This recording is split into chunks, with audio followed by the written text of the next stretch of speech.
പൂമ്പാറ്റയുടെ പ്രബിൻ മാഷ നേതൃത്വത്തിലാണ് പ്രത്യേക വെല്ലുവിളി നേരിടുന്ന 80 കുട്ടികൾക്ക് വേണ്ടി അവർ നിരന്തരമായി പരിശീലനം നൽകിക്കൊണ്ടിരിക്കുന്നത്. വ്യത്യസ്തമായ അവരുടെ ജന്മവാസനകൾ വളർത്തിയെടുക്കുന്നതിന് വേണ്ടി ഈ പ്രത്യേകം വെല്ലുവിളി നേരിടുന്ന കുട്ടികളുടെ കാര്യത്തിൽ പരിഗണന കൊടുക്കേണ്ടതാണ്. നമ്മുടെ സാധാരണ മക്കളെ പോലെയല്ല.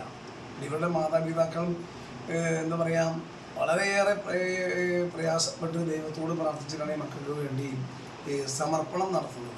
ഈ കുട്ടികൾക്ക് അവർക്ക് ആവശ്യമായ പരിശീലനം നൽകാനൊരു സ്ഥലം വേണമെന്ന് പിന്നെ ആവശ്യപ്പെടുകയാണ്. ഇപ്പോൾ പൂമ്പാറ്റയുടെ മക്കൾക്ക് പരിശീലനം കൊടുക്കാൻ എല്ലാ മക്കളും തൃപ്രയാറിലേക്ക് വരാൻ പറ്റുമെന്നുണ്ടെങ്കിൽ തൃപ്രയാറിലെ ഇൻഡോർ സ്റ്റേഡിയം ഉണ്ട്, TST ഇൻഡോർ സ്റ്റേഡിയം. ആ സ്റ്റേഡിയത്തിൽ ഈ മക്കൾക്ക് പരിശീലനത്തിനൊരു സൗകര്യം ഉണ്ടാക്കി തരാൻ വേണ്ടി പറ്റും. അപ്പോൾ മാഷ് അതാദ്യം പറയട്ടെ, മാഷ് ഈ കുട്ടികളെ എല്ലാവർക്കും വരാം സൗകര്യം. ഈ വണ്ടിയൊക്കെ വരുന്ന സ്ഥലമാണ്, തൃപ്രയാർ സെൻറ്ററിൽ തന്നെയാണ്.